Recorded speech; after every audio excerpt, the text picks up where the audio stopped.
नमस्कार दोस्तों, विजय शक्ति में आपका स्वागत है। तो क्या किया जाए, क्लास स्टार्ट किया जाए। चलिए स्टार्ट करते हैं। पिछले लेक्चर में हम लोग क्या पढ़ रहे थे? हम लोग वही कॉन्सेप्ट पढ़ रहे थे, मोशन अंडर ग्रेविटी का। मुझे लगता है कि 2 लेक्चर और लगेंगे। 2 लेक्चर हम लोग पढ़ चुके हैं, शायद इसका 2 और लगेंगे, एक आज और एक इसके बाद। चलिए, और जब ये ख़त्म हो जाएगा तो इस पर बेस्ड सारे क्वेश्चन लगाएंगे, जो भी IAS PCS या अदर एग्जाम में पूछे गए हैं सब कुछ लगाएंगे, जो भी 30-40 क्वेश्चन होंगे। चलिए, आज हमको क्या पढ़ना है? आज हमको पढ़ना है सिंपल हार्मोनिक मोशन SHM के बारे में। हिंदी में इसे कहते हैं सरल आवर्त गति, ठीक ना? SHM simple harmonic motion. High school inter में भी आप लोगों ने इसको पढ़ा होगा। सिंपल हार्मोनिक मोशन का चैप्टर था, थोड़ा कठिन माना जाता था, लेकिन आप लोगों ने पढ़ा जरूर होगा। फिजिक्स में इंटर में पढ़ा होगा, मुझे लगता है डिटेल में इंटर में पढ़ा होगा इस चैप्टर के बारे में, ठीक है ना? तो क्या है सरल आवर्त गति? आप मुझे बताइए, सरल आवर्त गति किसे कहते हैं? कुल मिलाकर ये एक प्रकार की गति है, एक प्रकार का मूवमेंट है, एक प्रकार का मोशन है। किस प्रकार का मोशन है? आपने झूला देखा है ना, और बचपन में झूले पर आप झूले भी होंगे। मेले में या अपने घर में, हम लोग तो गांव में रहते थे, तो गांव में पेड़ की डाल में झूला झूलते थे। तो झूला कैसे जाता है? ऐसे, फिर ऐसे, फिर ऐसे, ऐसे ऐसे झूला चलता है। ऐसे नहीं चलता है ना? तो ये झूले की जो गति होती है, इसे कहा जाता है सरल आवर्त गति, यानी सिंपल हार्मोनिक मोशन। बस आप झूला अपने माइंड में ले आइए। झूले की जो गति है, बस वैसे गति को हम सरल आवर्त गति कहेंगे। क्या होता है?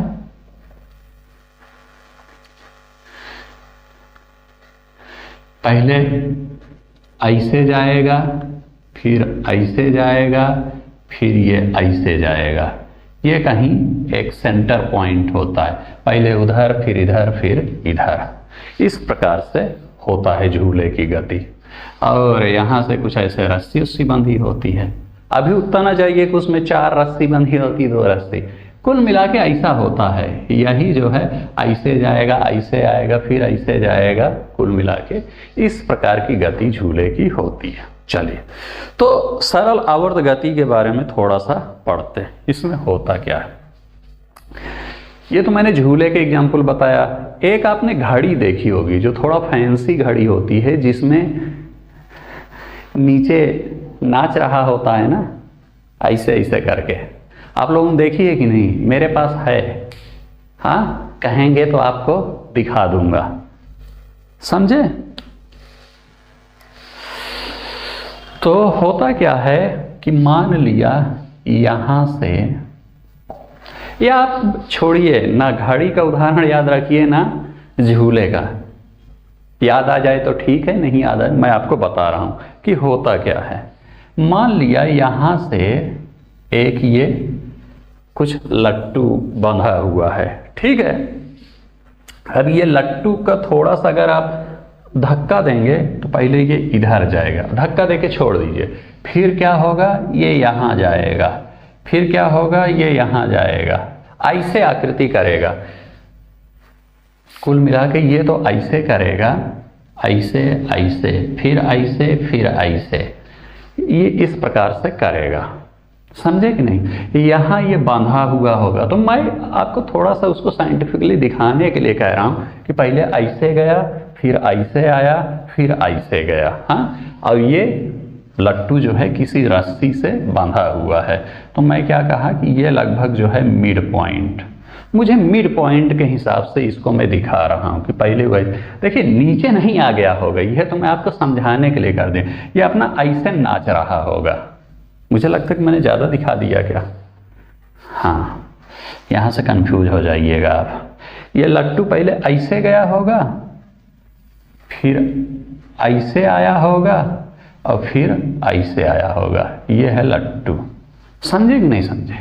ऐसे ऐसे ऐसे ऐसे। चलिए, तो ये जो बिंदु होता है जहां से ये बंधा होता है उसे कहा जाता है निलंबन बिंदु। क्या? निलंबन बिंदु। जहां से ये रस्सी बंधी होती है उसे क्या कहा जाता है? निलंबन बिंदु। ठीक है ना? ये लट्टू है, मान लिया यहाँ है द्रव्यमान केंद्र, तो इस रस्सी की लंबाई यहाँ तक को क्या कहा जाता है? प्रभावी लंबाई। क्या कहा जाता है? प्रभावी लंबाई। मैंने यहाँ क्या बताया आपको कि यहाँ है द्रव्यमान केंद्र।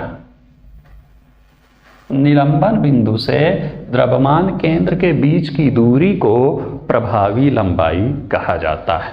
अब आपके दिमाग में ये प्रश्न उठ रहा होगा कि सर द्रव्यमान केंद्र क्या है? तो चलिए मैं आपको थोड़ा द्रव्यमान केंद्र के बारे में बता देता हूं। ऊपर बता दूं, कोई दिक्कत तो ना होगी?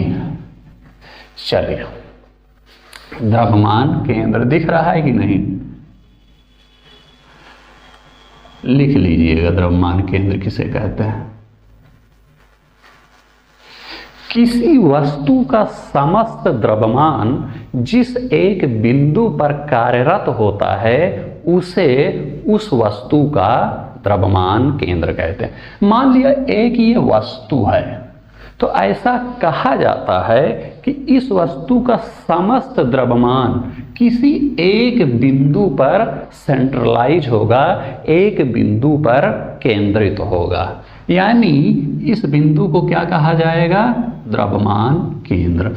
जहां पर उसका समस्त द्रव्यमान केंद्रित हो उसे उस वस्तु का द्रव्यमान केंद्र कहेंगे। ये कुल मिलाकर के मैंने आपको बताया द्रव्यमान केंद्र की परिभाषा। ठीक है, चलिए, और कहेंगे कि सर आप और एग्जाम्पल समझाइए, समझ में नहीं आया। देखिए, आज से नहीं, मतलब अनंत काल से हमारे जो है धर्म ग्रंथ जो हैं, वेद पुराण हैं, और उसमें भी ऐसा लिखा हुआ है कि जो वस्तु होती है चाहे जितनी बड़ी हो, उसका समस्त जो मास होता है, समस्त जो द्रव्यमान होता है, वो किसी एक बिंदु पर, एक पॉइंट पर सेंट्रलाइज होता है, ऐसा माना गया है। और वो जिस बिंदु पर सेंट्रलाइज होता है उस बिंदु को द्रव्यमान केंद्र कहा जाता है। देखिए, आप लोगों ने एक सीरियल आया करता था कृष्णा, जो पुराने लोग होंगे बचपन में आता था, ठीक है ना? तो कुछ लोगों ने देखा हो शायद उसको, कृष्णा को।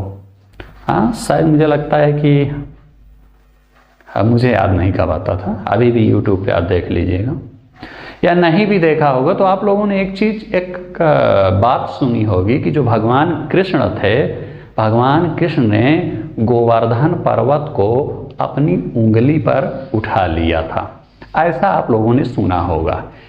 तो बड़ा हास्यास्पद लगता है कि इतना बड़ा पर्वत का इतना ज़्यादा वजन होगा, इतना ज़्यादा द्रव्यमान होगा, कोई व्यक्ति कैसे उसको एक उंगली पर उठा सकता है? ऐसा बड़ा मतलब अचंभित करती है बात। और फिर कुछ लोग कहते हैं कि अरे ये सब झूठी बातें हैं, उसमें ऐसा कुछ नहीं है, ये फर्जी लिख दी गई। देखिए, मैं नहीं मानता कि झूठ है या सही है, मुझे नहीं पता, हो सकता है झूठ हो सकता है सही, लेकिन मैं इतना जरूर कह सकता हूं कि ये बात सही हो सकती है। कैसे? ऐसा कहा जाता है कि सारा द्रव्यमान एक बिंदु पर केंद्रित होता है, तो गोवर्धन पर्वत का भी सारा द्रव्यमान किसी एक पॉइंट पर केंद्रित होगा।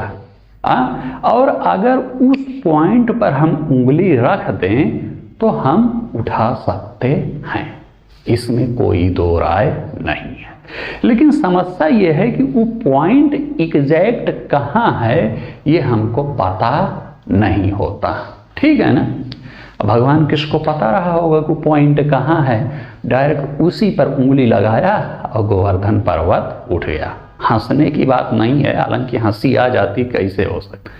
देखिए साइंस में जो आज हम रिसर्च कर रहे हैं, बहुत सारी चीज़ों आप देखेंगे तो वहाँ पर भी उन पुस्तकों में भी लिखी हुई हैं, हाँ, और वह सही उतर रही हैं, हाँ। तो हो सकता है ये बात भी सही रही हो, मुझे नहीं पता। आप मुझे बाद में ये मत कहिएगा कि सर आपने बोला कि ये बात तो सही है या ये बात गलत है, कुछ भी हो सकता।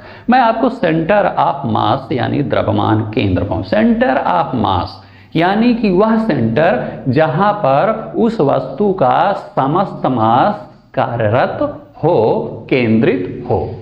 समझे कि नहीं। तो कोई भी वस्तु है, जनरली होता क्या है कि जैसे मान लिया कोई वस्तु ऐसे है तो इसके कहीं बीचों बीच जो है सेंटर ऑफ मास होता है। ठीक है ना। तो मान लिया ये लट्टू है जो है, तो लट्टू के बीचों बीच जो है सेंटर ऑफ मास होगा। समझे कि नहीं समझे। चलिए, तो सेंटर ऑफ मास से ये जहां पर बांधा हुआ है वहां तक की जो लंबाई होती है उसको कहा जाता है प्रभावी लंबाई। मैंने क्या लिखा है, मैंने लिखा है प्रभावी लंबाई, लंबाई नहीं लिखा। क्या लिखा है, प्रभावी लंबाई। प्रभावी लंबाई का मतलब निलंबन बिंदु से द्रव्यमान केंद्र के बीच की दूरी, उसको कहा जाता है प्रभावी लंबाई। और ये जो इस प्रकार का मूवमेंट कर रहा होता है ऐसे ऐसे, चाहे घड़ी हो, चाहे आपका जो है ये आपका झूला हो, या चाहे ये लट्टुएं मान लो, ऐसे लगा ऐसे ऐसे ऐसे ऐसे ऐसे ऐसे ऐसे हो रहा होता है ना, तो इसे कहा जाता है सरल आवर्त गति। इस प्रकार की गति जो हो रही होती है, मोशन जो हो रहा होता है, उसे कहा जाता है सरल आवर्त गति। तो तीनों चीज समझ में आ गया कि प्रभावी लंबाई क्या है, निलंबन बिंदु क्या है, द्रव्यमान केंद्र क्या है और सरल आवर्त गति क्या है। सारे कॉन्सेप्ट आपको क्लियर हो गए कि नहीं हो गए। चलिए, हाँ हो गए ना। चलिए, अब मैं आपको एक चीज बताता हूं, आयाम किसे कहते हैं बताइए आप।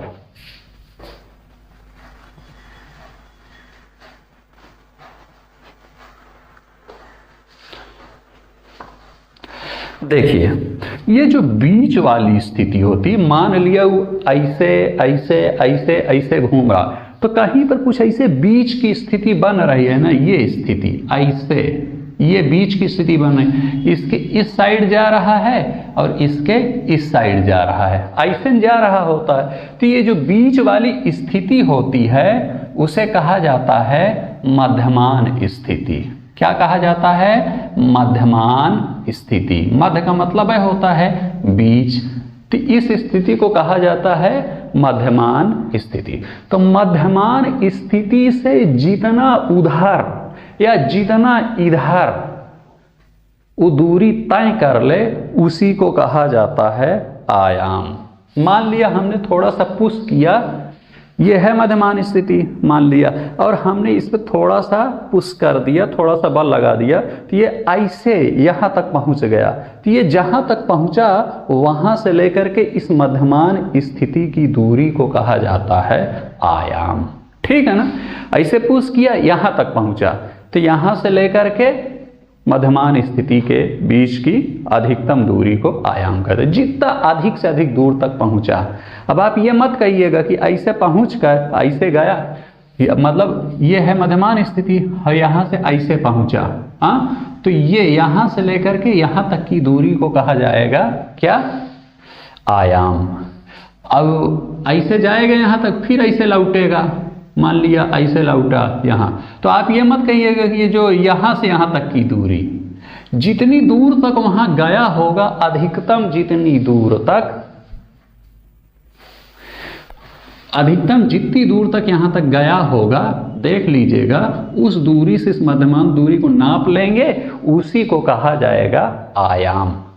और उसी प्रकार से इस साइड भी देख लीजिएगा कि मान लिया इसको कि ये तो यहाँ तक गया, तो ये दूरी जो होगी वो क्या होगी, आयाम होगी।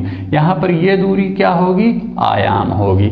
तो आयाम समझ गए ना, एक बार ऐसे गया तो एक आयाम, फिर वो लौटेगा भी ना भाई। देखो ये मान लिया मध्यमान स्थिति है, एक बार ऐसे गया एक आयाम, झूला ऐसे जाता है ना फिर लौटता है, तो ऐसे जाकर के फिर ऐसे लौटा होगा, दो आयाम, बीच तक फिर आया होगा ना। मैंने कहा था कि बीच से वहां तक की दूरी नापेंगे, तो एक आयाम, फिर वहां आया दो आयाम, फिर इधर जाएगा तीन आयाम, फिर इधर आएगा चार आयाम। तो कुल हाँ, यहां गया ऐसे आया, फिर ऐसे आया, फिर ऐसे आया, बीच में आ गया अपना, तो कहेंगे कि हमारा एक दोलन पूरा हो गया। कितना पूरा हो गया, एक दोलन। यानी एक दोलन ऐसे जाए, फिर ऐसे आए, फिर ऐसे आए, फिर ऐसे आए, यहां तक आ गया बीच में।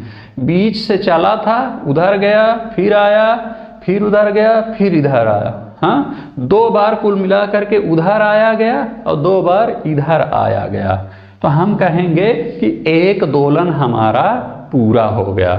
यानी हम कह सकते हैं कि एक दोलन बराबर चार आयाम।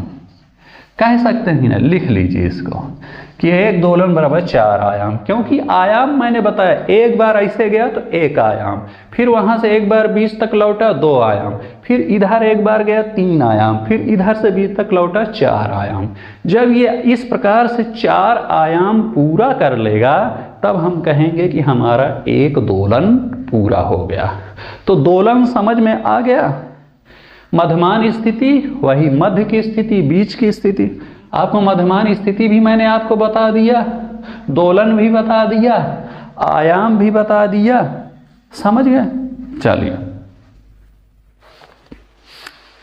आयाम है क्या, आयाम एक प्रकार की दूरी है, मध्य से वहां तक की जो दूरी तय करता है। तो इस पर बेस्ड एक क्वेश्चन लगा लिया जाए भैया। सेंटर ऑफ मास भी आपको समझा दिया, सब नोट्स में लिखा होगा, आप बस समझिएगा। चलिए, आप एक क्वेश्चन लगाइए। क्वेश्चन कह रहा है कि एक झूले का आयाम 10 मीटर है, चार दोलन में वह कितनी दूरी तय करेगा। क्या कह रहा है, झूले का आयाम कितना है, तो आयाम मैंने क्या बताया, इधर की मान लिया एक दे दिया गया 10 मीटर, कह रहा है चार दोलन में, आयाम है 10 मीटर। क्वेश्चन पूछ रहा है कि चार दोलन में कितनी दूरी तय करेगा, दूरी पूछ रहा है, समझ। तो पहले तो हम ये निकाल लें कि एक दोलन में कितनी दूरी तय करेगा।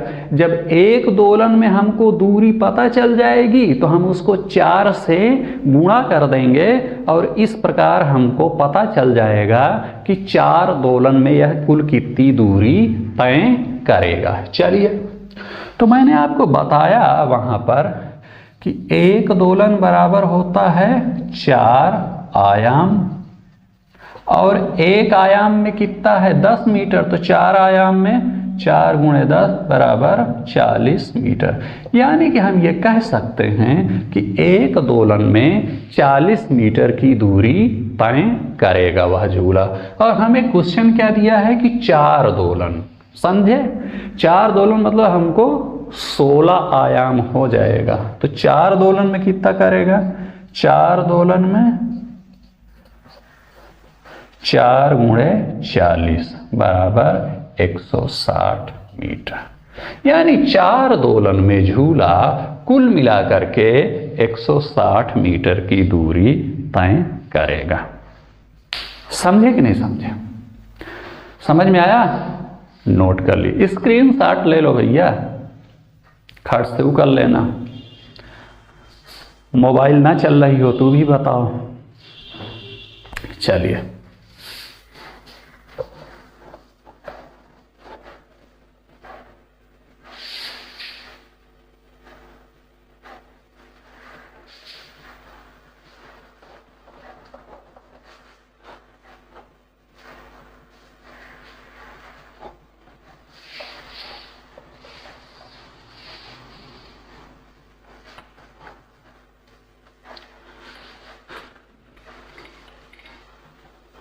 तो समझ में आया कि नहीं आया?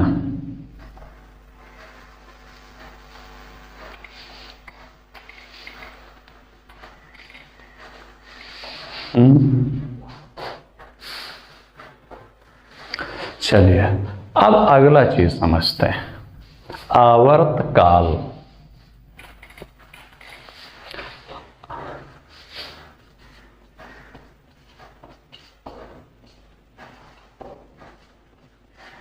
आवर्तकाल को कैपिटल टी से दिखाते हैं।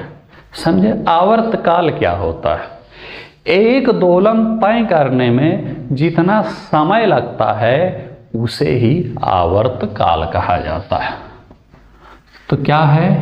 एक दोलन तय करने में लगा समय।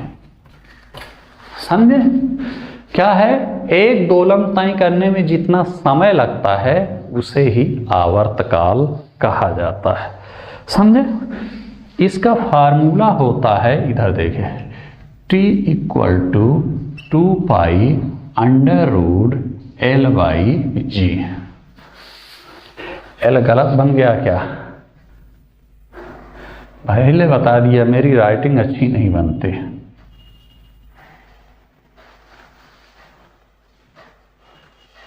समझे? तो T equal to 2 pi under root L by g, ये होता है सूत्र आवर्तकाल निकालना। यहां L क्या है? L है प्रभावी लंबाई, और G क्या है? G वही है 9.8 मीटर प्रति सेकंड स्क्वायर। G की वैल्यू कितना है? 9.8, ये तो कांस्टेंट है। ये होता है। और प्रभावी लंबाई मैंने आपको बता ही दिया कि मान लिया कोई गोलक ये द्रव्यमान केंद्र है और यहाँ बांधा हुआ है, तो यहाँ से यहाँ तक की दूरी को क्या कहा जाएगा? प्रभावी लंबाई। समझे भैया? तो ये फार्मूला आप याद रख लीजिएगा।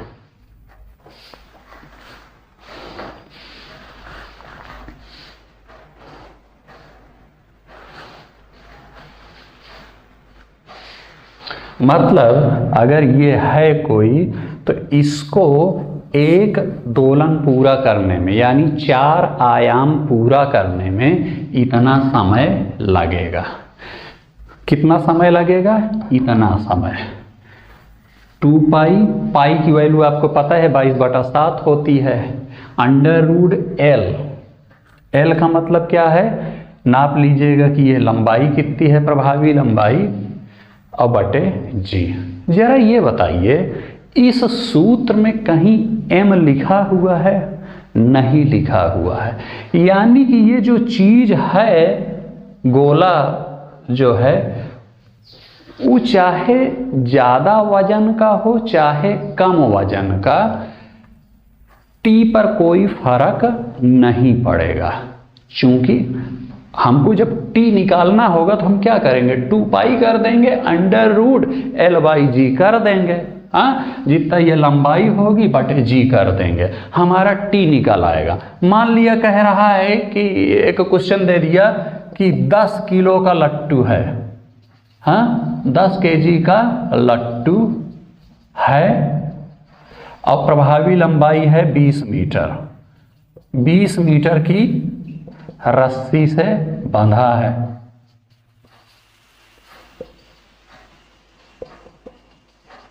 हाँ, तो आवर्तकाल बताइए।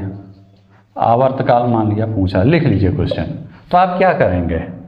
2 पाई अंडर रूट L देख लेंगे कितना है, 20 मीटर की रस्सी से बांधा है तो 20 बटा G की वैल्यू लिख देंगे। G की वैल्यू यहाँ हमने 10 रख दिया। समझ रहे हैं कि ना? 10 दूनी 20, यानी आंसर कितना आ जाएगा?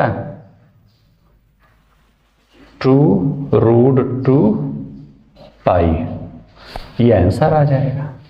समझे कि नहीं समझे? इसी प्रकार से एक दूसरा क्वेश्चन मान लिया।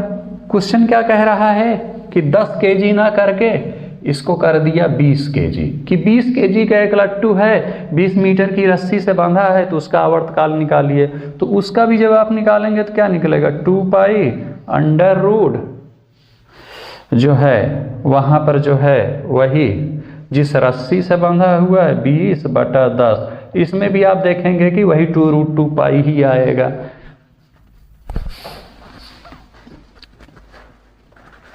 इसी प्रकार से जो है कह दे कि 100 kg का लट्टू बंधा है 20 मीटर की रस्सी से, तो आवर्तकाल तब भी आप देखेंगे कि 2√2 पाई ही आएगा।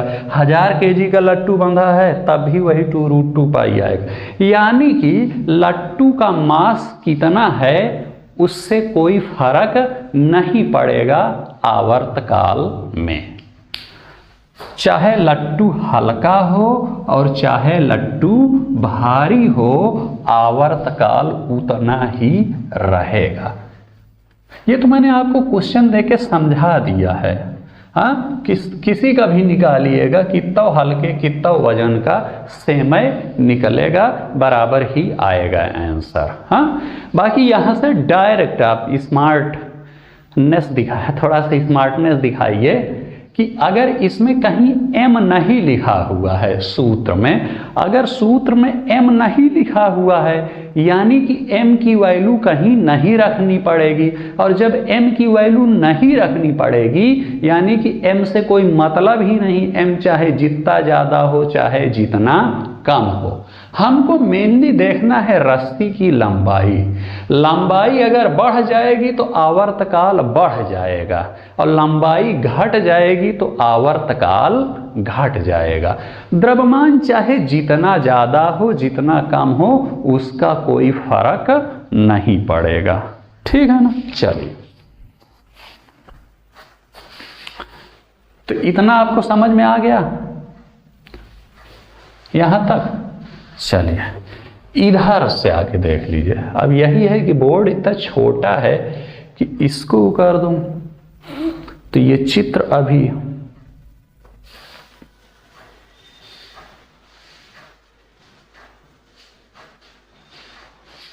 कैसे करूं।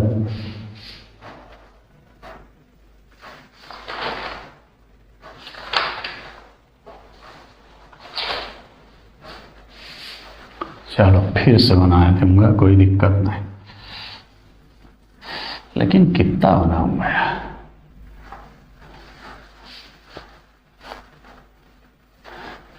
बोर्ड छोटा हो गया, मुझे आइडिया नहीं था। ये बोर्ड है वैसे 6 फीट का, तो मुझे लगा सफिशियंट रहेगा, लेकिन 6 नहीं, कम से कम 8 होना चाहिए, क्योंकि इधर तो मैं खड़ा रहता हूं तो 2 फीट तो मैं ही कवर कर लेता हूं।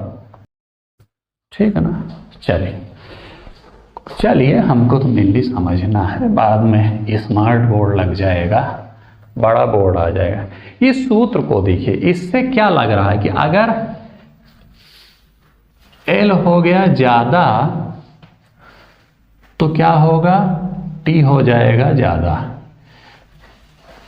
L ज्यादा तो T ज्यादा, और L ज्यादा तो T ज्यादा। समझ गए। तो आप कहेंगे कि सर L ज्यादा कब होगा। L मैंने आपको बताया है कि क्या होता है, ये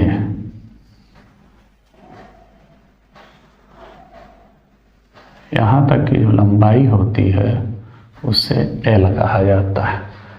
ठीक, ऐसे ऐसे ऐसे ऐसे कुल मिलाकर के ये, यानी L ज्यादा तो T ज्यादा होगा। T ज्यादा का मतलब क्या समझ रहे हैं आप, आवर्तकाल ज्यादा। और आवर्तकाल किसे कहते हैं, एक दोलन पूरा करने में लगा समय। T ज्यादा का मतलब क्या हो गया कि एक दोलन पूरा करने में समय ज्यादा लगेगा। इतना समझ रहे हैं कि नहीं। T ज्यादा का मतलब क्या, T ज्यादा का मतलब है कि आवर्तकाल ज्यादा। आवर्तकाल ज्यादा का मतलब क्या है कि एक दोलन पूरा करने में समय ज्यादा लगेगा। इतना समझ रहे हैं कि नहीं। और एक दोलन पूरा करने में समय ज्यादा लगेगा मतलब क्या, कि अब वो जो घूम रहा है उसकी स्पीड कम हो गई। कॉन्सेप्ट समझे कि नहीं समझे? बड़े ध्यान से समझो। एल ज़्यादा हो जाए तो इस सूत्र के अनुसार टी ज़्यादा हो जाएगा। टी ज़्यादा होने का मतलब आवर्तकाल ज़्यादा, आवर्तकाल ज़्यादा होने का मतलब एक दोलन पूरा करने में लगा समय ज़्यादा, और एक दोलन पूरा करने में अगर समय ज़्यादा लग रहा है तो इसका मतलब निकला कि अब वो धीमे धीमे चल रहा है। हम क्या कहते हैं कि जब स्पीड ज़्यादा होती है तब समय कम लगता है, और जब स्पीड कम होती है तो समय ज़्यादा लगता है। यहाँ समय ज़्यादा लग रहा है यानी इसके घूमने की स्पीड कम हो गई है। समझे कि नहीं समझे? इसके घूमने की स्पीड क्या है? कम हो गई है। यानी ये जो ऐसे ऐसे घूम रहा है अब ये धीमे धीमे घूमने लगा, टी ज़्यादा होने। तो यहाँ से आपने एक चीज़ समझा कि नहीं समझा? गर्मी का जब दिन होता है, कहाँ? गर्मी का दिन। तो गर्मी के दिनों में क्या होता है कि ऊष्मीय प्रसार के कारण ये जो रस्सी होती है इसकी लंबाई बढ़ जाती है। समझे कि नहीं? ऐसा माना जाता है, आपको दिखे या ना दिखे बढ़ जाती है गर्मी के दिन में। समझे? गर्मी के दिन में क्या होगा? बढ़ जाएगी लंबाई। वो अपना जो है जैसे इसको ऐसे भी समझ सकते हैं कि कोई आप धातु लीजिए, मान लिया कोई लोहा लिया, और उसको जब आप गर्म करेंगे तो क्या हो जाएगा? बढ़ जाता है ना। समझे कि नहीं समझे?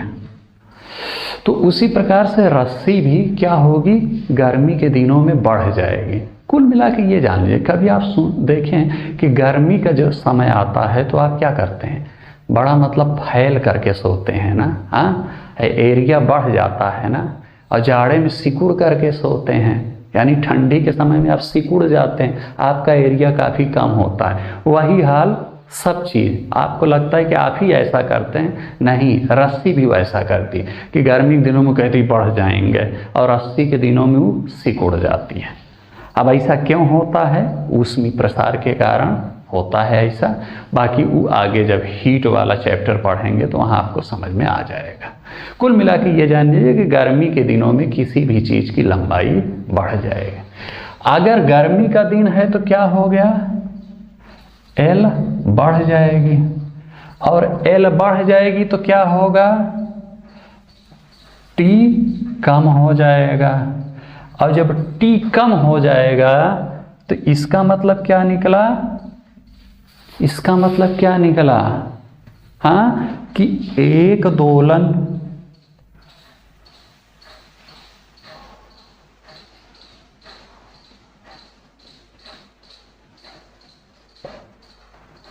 सॉरी, देखिए कंफ्यूज हो जाते हैं। वही तो मैं कंफ्यूज था। गर्मी के दिन में एल बढ़ जाएगा, एल बढ़ जाएगा तो चूंकि टी एल के समानुपाती है तो टी भी बढ़ जाएगा ना। तो टी क्या होगा? बढ़ जाएगा। ऊपर के निशान का मतलब होता है बढ़ जाना। ये तो मैं वो दिखाने के लिए तीर बनाया हूँ। टी बढ़ जाएगा। टी बढ़ने का मतलब एक दोलन पूरा करने में लगा समय बढ़ जाएगा। समझे कि नहीं समझे? और इसका क्या मतलब निकला? एक दोलन पूरा करने में लगा समय बढ़ जाएगा, मतलब क्या है कि मान लीजिए घड़ी के एग्जाम्पल ले रहे हैं कि घड़ी की स्पीड कम, या झूला यानी कि और क्या लिख सकते हैं, घड़ी सुस्त, ठीक है ना। या घड़ी की जगह आप झूला लिख लीजिए, कुछ भी लिख लीजिए, या उलट्टू वाला लिख लीजिए। तो गर्मी के दिन में क्या होगा, यहाँ से थोड़ा सा कंफ्यूज मत होइएगा। एल ज़्यादा तो टी, एल ज़्यादा तो टी ज़्यादा, टी ज़्यादा तो एक दोलन पूरा करने में लगा समय ज़्यादा, समय ज़्यादा यानी स्पीड कम, स्पीड कम यानी गाड़ी सुस्त है। यानी कि गर्मी के दिनों में घड़ी क्या होगी, वो धीमे धीमे चलेगी। झूला गर्मी के दिनों में सर्दी के दिनों की अपेक्षा धीमे धीमे चलेगा, ठीक। इतना समझ गए कि नहीं समझ गए। सर्दी के दिन में भी समझा दें आपको, स्क्रीनशॉट ले लिए।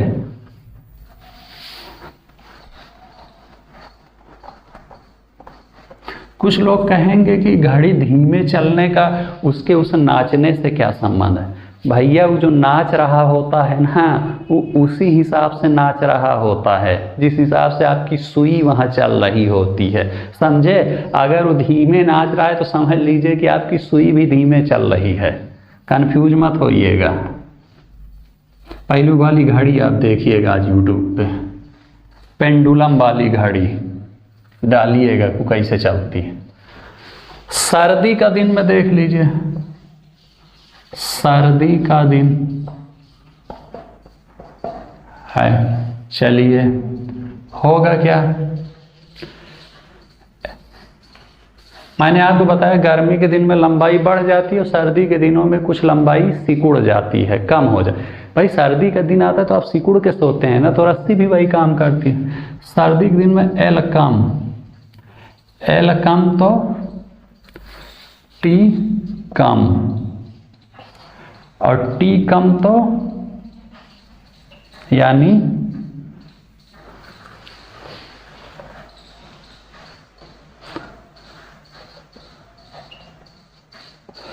एक दोलन पूरा करने में लगा समय कम, समझे। एक दोलन पूरा करने में लगा समय कम, समय कम लग रहा है एक पूरा करने में, यानी स्पीड ज़्यादा है। भाई जब स्पीड ज़्यादा होगी तब है ना टाइम कम लगेगा। चलिए, यानी घड़ी की स्पीड ज़्यादा, घड़ी की स्पीड ज़्यादा मतलब घड़ी तेज, तेज लिखा हूँ, कंफ्यूज मत होइएगा। तो कुल मिलाकर के सर्दी के दिन में एल हो जाता है कम, एल कम होने से टी भी कम, टी कम होने से समय कम, समय कम यानी स्पीड ज़्यादा है, स्पीड ज़्यादा यानी घड़ी तेज।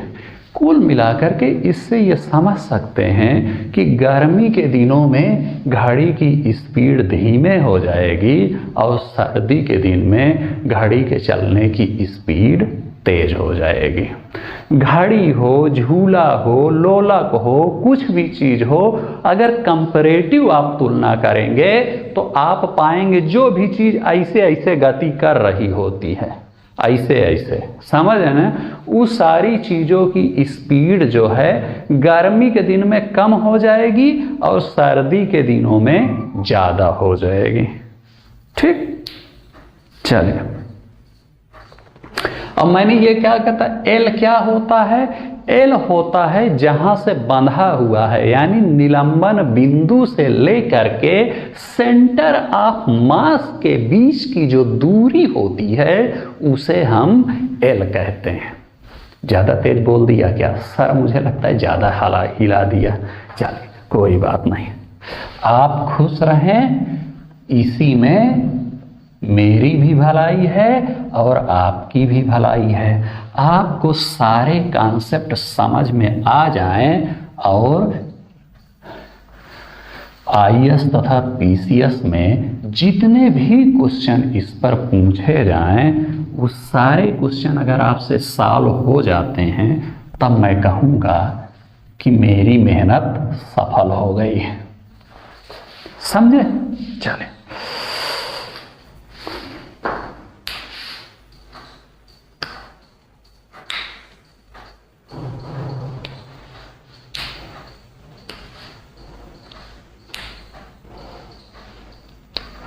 अच्छा ये बताइए, मैंने क्या कहा, दो चीज का कंपेयर कीजिए।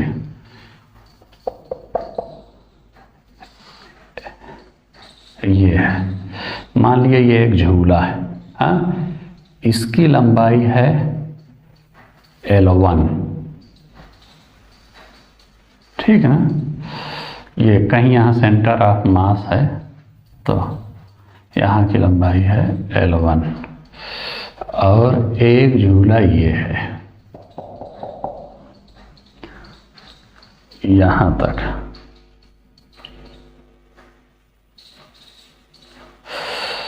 इसकी लंबाई है L2।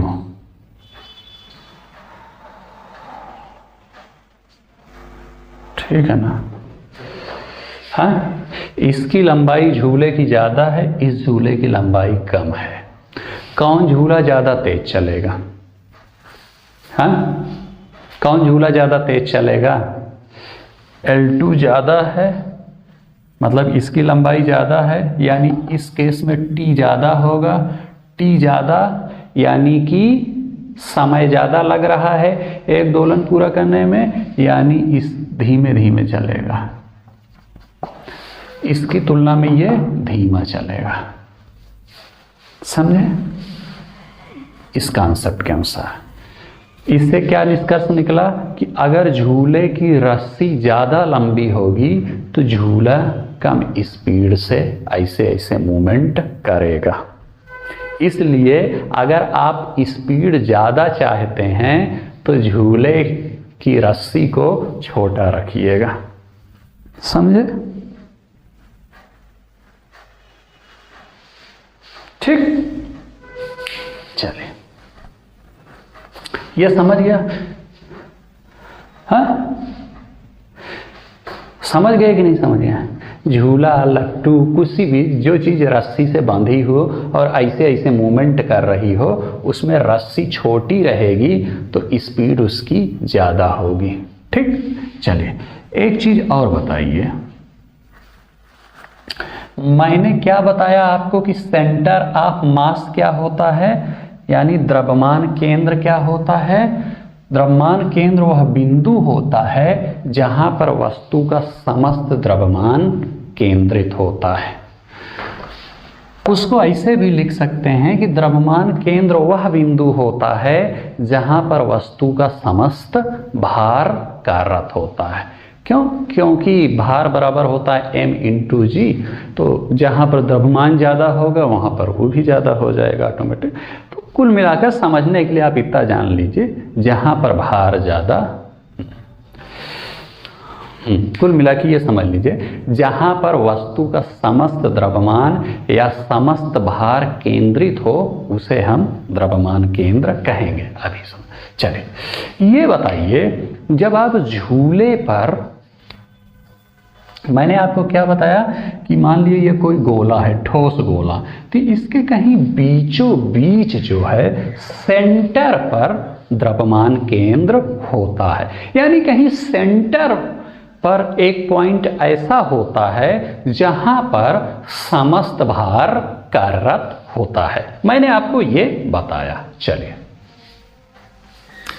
तो जैसे आप जब झूला है यहाँ पर, और झूले पर मान लिया आप ऐसे बैठे हुए हैं, तो कहीं इस पर होगा आपका द्रव्यमान केंद्र।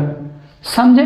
क्योंकि आप बैठ गए, अपने एरिया को आपने कम कर लिया, और जब आपने अपने एरिया को कम कर लिया तो उसी के कहीं बीचों बीच होगा। जैसे इस गोले में मैंने कहा था यहाँ बीचों बीच कहीं होगा, तो उसी प्रकार मान लिया आपने एरिया को उकर के मतलब कह दें कि 2 फीट का कर लिया, बैठ जाएंगे तो आपकी ऊंचाई कम हो जाएगी ना, तो 2 फीट का कहीं वही बीचों बीच आपका होगा।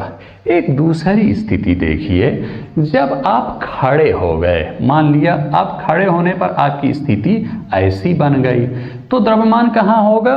कहीं यहाँ पर बीचों बीच हो जाएगा। समझे कि नहीं समझे? पहले यहां पर था, अब द्रव्यमान केंद्र क्या हो गया, ऊपर उठ गया। समझे? अब मैंने क्या बताया था कि ये ऐसे है, बंधा हुआ है, तो द्रव्यमान केंद्र से यहां तक की जो दूरी होती है इसे कहा जाता है प्रभावी लंबाई। द्रव्यमान केंद्र से निलंबन बिंदु के बीच की दूरी। तो जब आप उठ जाएंगे तो द्रव्यमान केंद्र ऊपर की ओर चला जाएगा, क्योंकि जब उठ जाएंगे तो एरिया ज़्यादा हो जाएगा, बढ़ जाएगा, तो कहीं ऊपर की ओर खिसक जाएगा ना। और जब आप बैठे रहेंगे तो कहीं नीचे की ओर आए। और इस केस में प्रभावी लंबाई कितना है, ये है।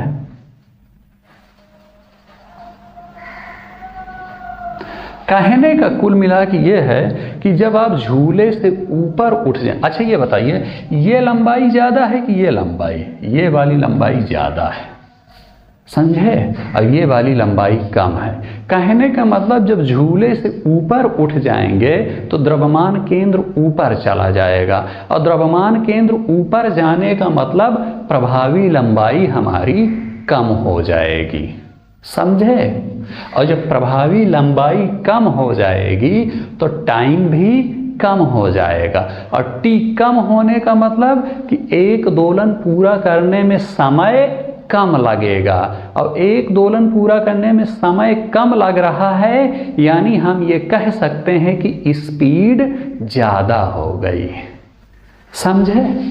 नहीं समझे? समझा देता हूं। इतना तो आप समझ गए कि नहीं, कि जब बैठे होंगे तो कहीं मान लो हमारा एरिया इतना है, और एरिया इतना है तो कहीं यहाँ बीचों बीच द्रव्यमान केंद्र होगा, और जब खड़े हो जाएंगे तो हमारा एरिया बढ़ के मान लिया इतना हो जाएगा। तो अब इसके बीचों बीच कहीं होगा, तो इसका बीचों बीच मान लिया ये कहीं पर है, समझे। तो अब यहाँ से कहीं से बंधा हुआ है ऊपर से, समझे। तो जहाँ से कहीं से बंधा, तो प्रभावी लंबाई क्या होती, यहाँ से ये जो द्रव्यमान केंद्र है उसके बीच की दूरी, तो ये है, और यहाँ से इसकी दूरी, समझे। तो इस केस में जब बैठे रहेंगे तो लंबाई ज़्यादा होगी, और जब उठ जाएंगे तो लंबाई कम हो जाएगी। क्यों बार बार कह रहा हूँ, क्योंकि उठने पर द्रव्यमान केंद्र ऊपर चला जाएगा, और द्रव्यमान केंद्र ऊपर चला जाएगा तो भाई प्रभावी लंबाई तो ऑटोमेटिक कम हो जाएगी, क्योंकि द्रव्यमान केंद्र से निलंबन बिंदु के बीच की जो दूरी होती है उसी को तो प्रभावी लंबाई कहते हैं। चलिए तो लिख देता हूं कि झूले पर खड़ा हो गए अगर आप, तो क्या होगा,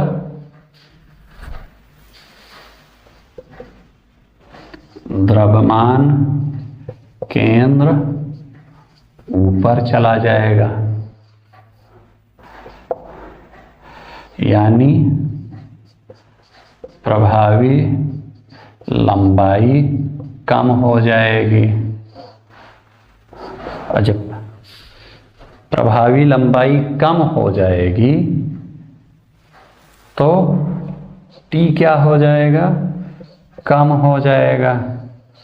अब अगर टी कम हो जाएगा यानी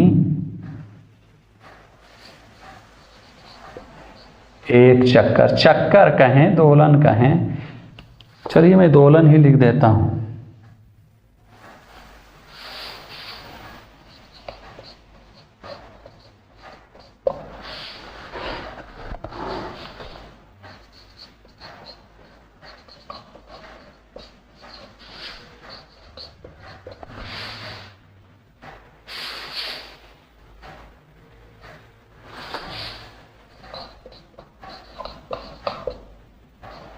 कम लगेगा, यानी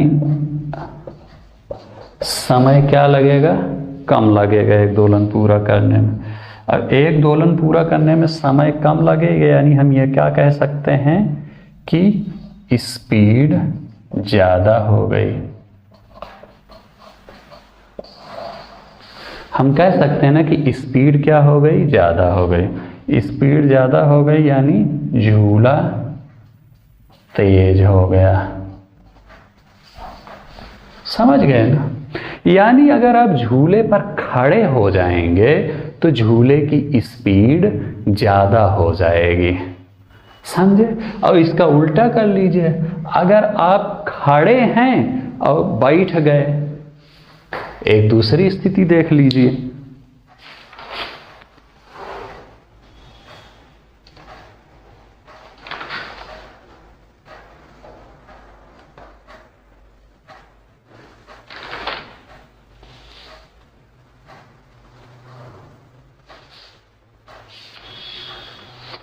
इसी का उल्टा निकाल लीजिए कि मान लिया पहले आप बैठे हैं और जब खड़े हो जाएंगे तो क्या हो जाएगा, झूला तेज हो जाएगा। कंपैरेटिव निकाल रहे हैं। अब मान लिया ये आप स्क्रीनशॉट ले लिए। चलिए, सबसे बड़ी मेरी दिक्कत है कि बार बार मुझे इसको मिटाना पड़ता है।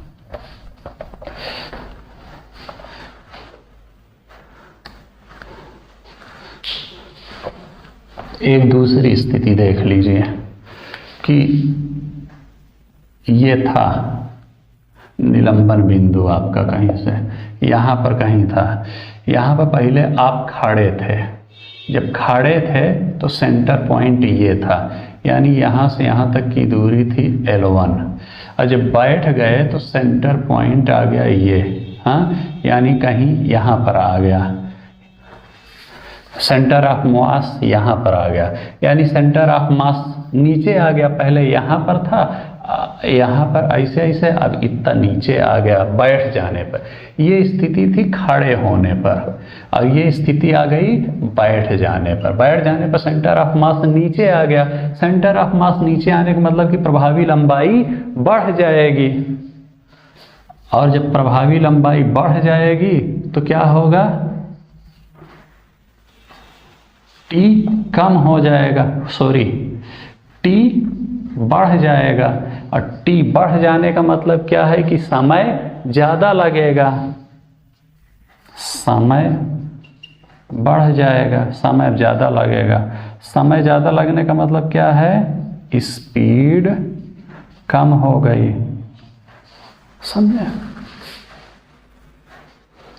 तो उसी प्रकार से कुल मिला के कहने का मतलब कि जब आप खड़े हैं और अगर बैठ जाएंगे झूले पर तो झूले की स्पीड कम हो जाएगी, और बैठे हुए हैं और खड़े हो जाएंगे तो झूले की स्पीड बढ़ जाएगी। तो कभी आप देखते हैं ना कि जब झूला झूलने वाले होते हैं, मतलब हमारे बचपन में, जब अब तो सब परंपरा ही समाप्त हो गई, एक फेस्टिवल होता था सावन के महीने में, हाँ, तो उसमें होता यही था, झूलों का त्यौहार माना जाता था।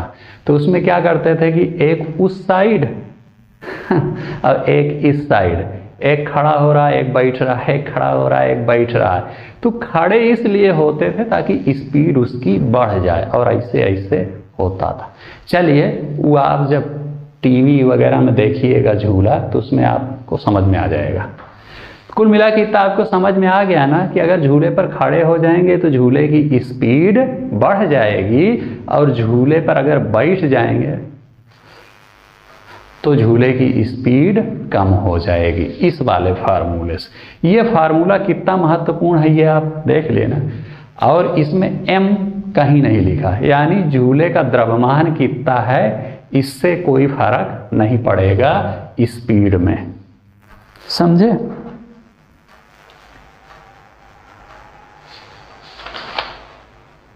चलिए, एक चीज और समझ लीजिए,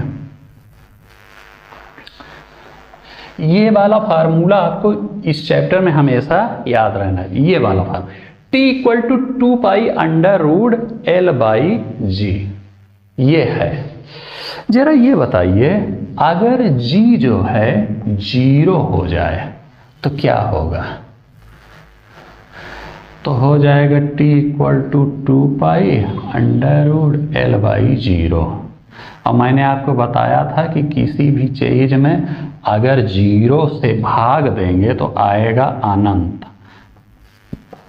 2 पाई अंडर रूट, अनंत का अंडर रूट भी अनंत ही होता है, और अनंत को किसी भी चीज़ से गुणा किया जाए तो अनंत आता है, यानी कि टाइम कितना लगेगा, अनंत। इससे क्या समझ में आया है, ये वाला समझिएगा, ये केस पहला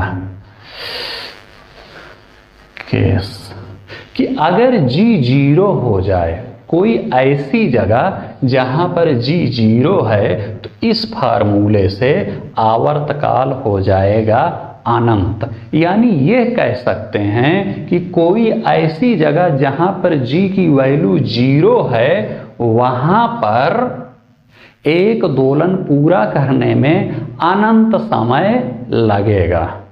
और g 0 होता कहां पर है, g कहां पर 0 होता है,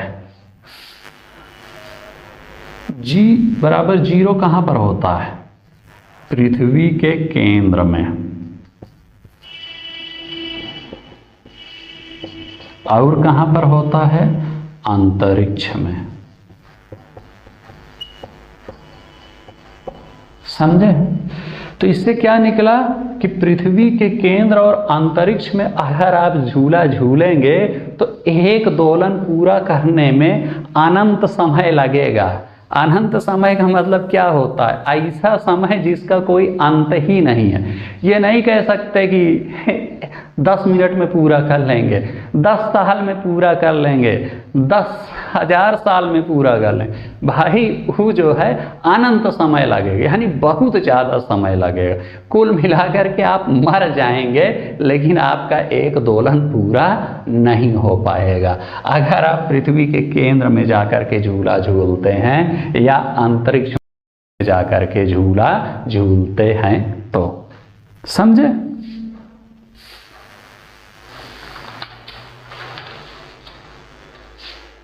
चलिए एक चीज और इससे समझ लीजिए। ये तो आपको पहले तो मैंने एल के हिसाब से समझा रहा था, अब मैं जी के हिसाब से आपको समझाऊंगा।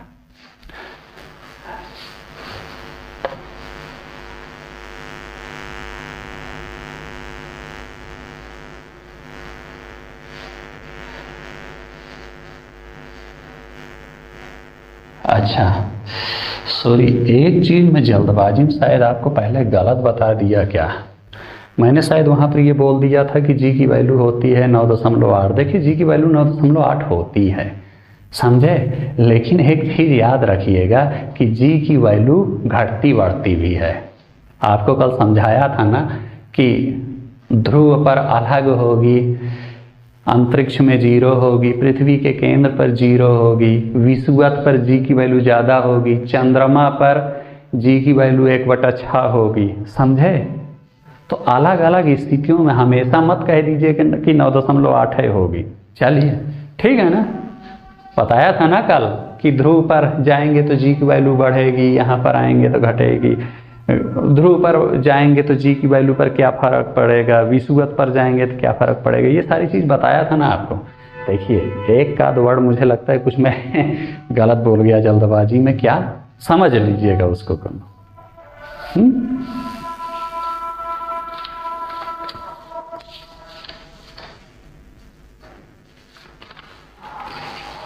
चलिए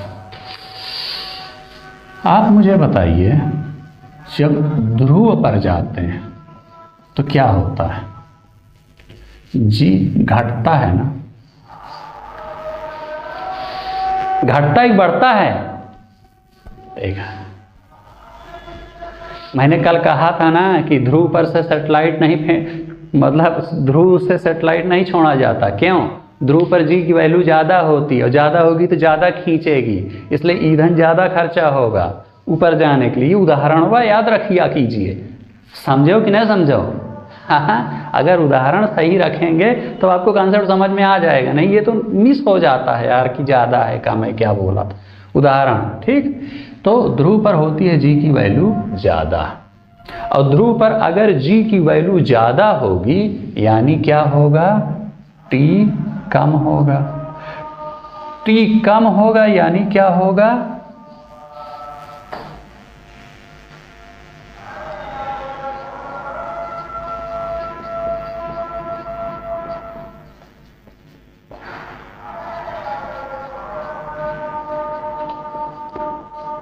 समय कम लगेगा।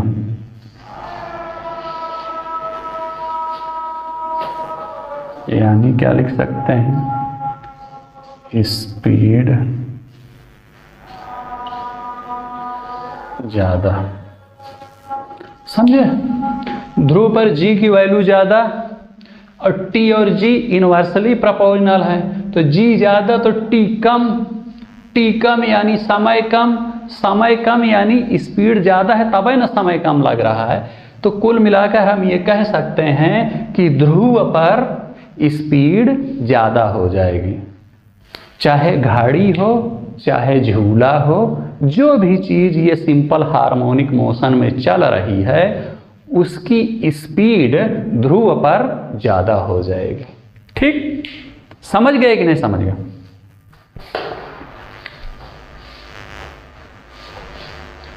विषुवत पर देख लेते हैं।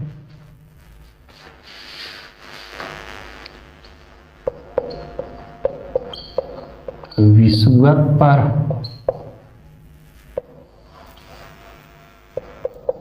जी कम, विषुवत पर जी कम होता है ना, कल बताया था ना कि जी कम होता है यानी पृथ्वी अपनी ओर कम ताकत से खींचती है, यानी वहां से अगर सैटेलाइट छोड़ेंगे तो आसानी से ऊपर चला जाएगा। जी कम यानी टी उल्टा है ना, ज्यादा। टी ज्यादा यानी हम क्या कह सकते हैं, समय जो लगेगा एक दोलन पूरा करने में ज्यादा। समय ज्यादा यानी हम क्या कह सकते हैं, स्पीड कम। समझे कि नहीं समझे? यानी हम ये कह सकते हैं कि विषुवत पर स्पीड कम होगी। क्या दिख रहा है कि ना?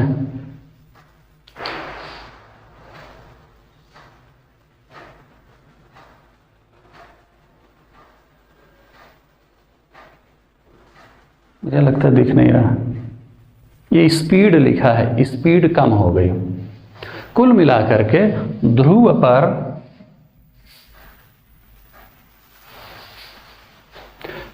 पर क्या होगा,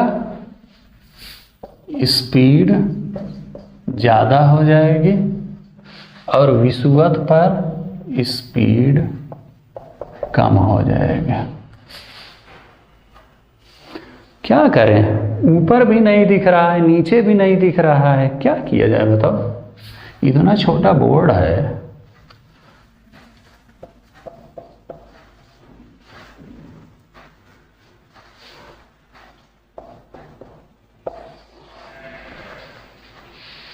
अब नहीं लिखूंगा।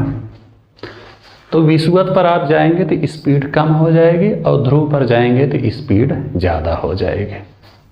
या आप नोट करके सब लिख लीजिए, हालांकि नोट्स में सब लिखा हो। क्यों ज़्यादा हो जाएगी यहाँ आपको समझा दिया ना, क्योंकि ध्रुव पर जी ज़्यादा है तो टी कम है यानी समय कम यानी स्पीड ज़्यादा। तो घड़ी, कभी आपसे क्वेश्चन उसमें पूछ सकता है कि एक घड़ी को ध्रुव पर ले जाएं तो उसकी स्पीड ज़्यादा होगी कि कम, तो कह दीजिएगा कि ज़्यादा होगी। और एक घड़ी को ध्रुव से विषुवत रेखा पर ले आएं तो स्पीड पर क्या फर्क पड़ेगा, तो कह दीजिएगा स्पीड कम हो जाएगी। ध्रुव पर ज़्यादा रही होगी, विषुवत पर आकर के कम हो जाएगी। समझे? चलिए एक चीज इसमें और समझ लेते हैं, उसके बाद इसको ख़त्म करते हैं। मुझे लगता है कि ये भी बहुत बड़ा हो गया वीडियो, मैं सोचा था कि छोटा बनेगा। बार बार इसको मिटाने में दिक्कत हो जाती है, समझे भैया?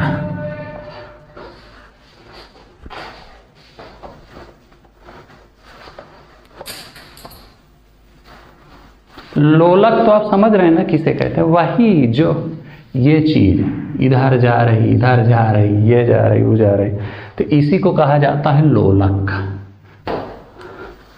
समझे कि नहीं समझे? झूले में जो लकड़ी लगी होती वो लोलक समझ लीजिए, गाड़ी में जो नीचे लटक रहा होता है लट्टू वो है लोलक। हाँ, तो तो लोलक वही चीज़ है जो चीज़ नाच रहा होता है, उसी को लोलक कहते हैं। तो कह रहा है सेकंड लोलक क्या कहता है, एक क्वेश्चन देखिए इस पे, सेकंड लोलक क्या है ये समझिए।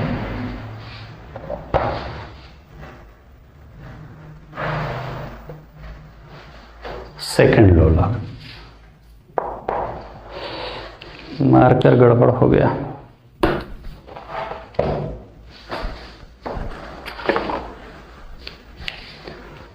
ऐसा लोलक जिसका आवर्तकाल 2 सेकंड हो उसे हम सेकंड लोलक कहते हैं।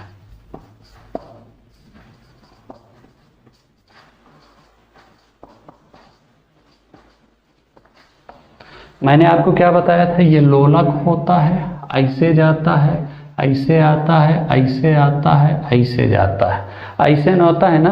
ये 4 आयाम पूरा करने में जो समय लगता है उसे आवर्तकाल कहते हैं। क्या कहते हैं?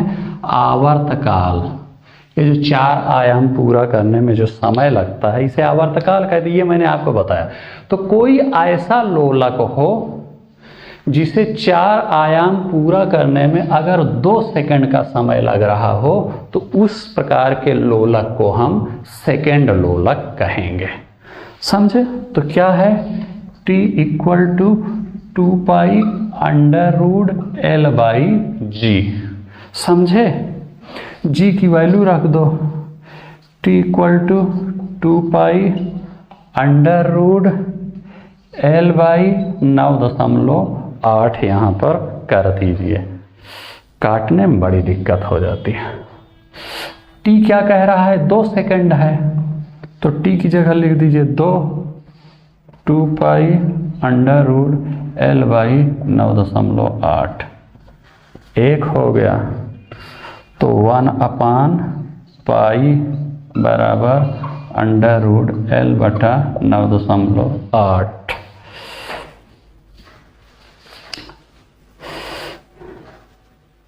अब इससे आप L निकाल लीजिए, यहाँ से समझिएगा, दिख रहा है कि नहीं, यहाँ समझिए।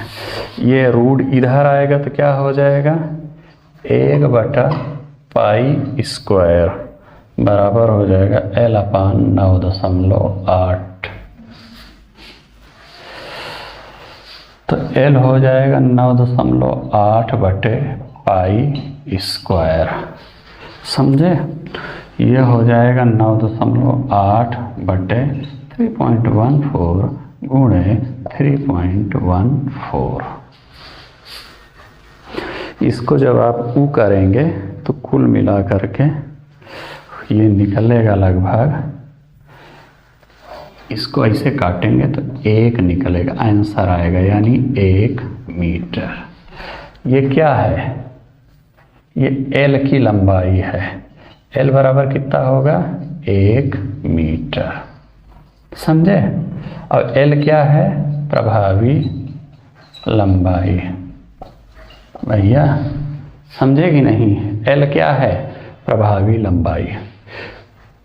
कुल मिलाकर के मैंने आपसे क्या कहा कि सेकंड लोलक किसे कहते हैं। सेकंड लोलक किसी अन्य चिड़िया का नाम नहीं है, वही जो गोलक नाच रहा होता है, अगर उसका आवर्तकाल 2 सेकंड हो, यानी कि वह एक दोलन पूरा करने में 2 सेकंड का समय ले रहा हो, यानी कि 4 आयाम पूरा करने में 2 सेकंड का समय ले रहा हो, तो हम कह देंगे कि वो क्या है, सेकंड लोलक है। वो कैसा लोलक है, सेकंड लोलक है। अगर 2 सेकंड का टाइम ले रहा है एक दोलन पूरा करने में, तो यानी कि यदि उसका आवर्तकाल 2 सेकंड हो तो हम कह देंगे कि वो सेकंड लोलक है।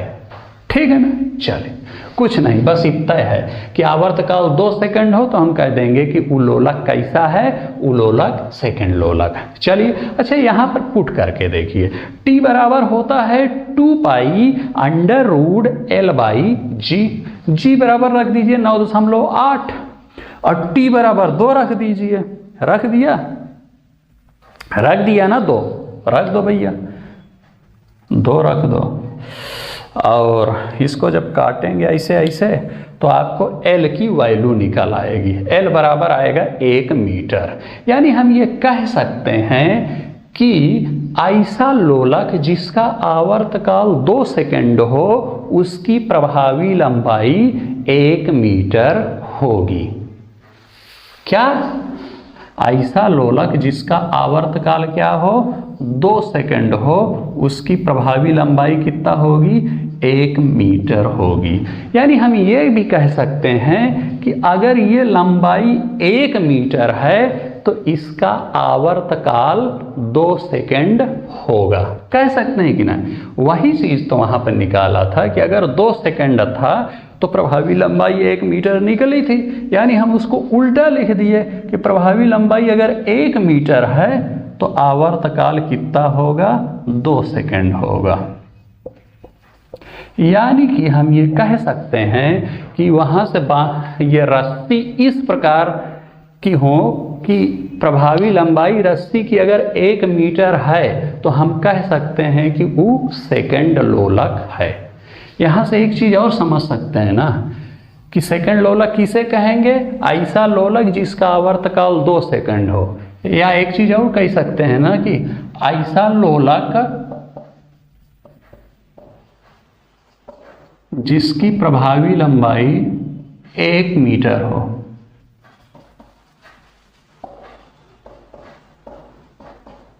कह सकते हैं कि ना? चूंकि अगर 2 सेकंड होगा तो प्रभावी लंबाई 1 मीटर निकलेगी।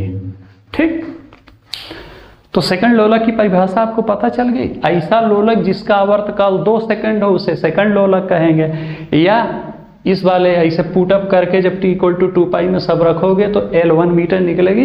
यानी ये कह सकते हैं कि ऐसा लोलक जिसकी प्रभावी लंबाई 1 मीटर हो उसे हम सेकंड लोलक कहेंगे। ठीक, चलिए बाकी अगले लेक्चर में।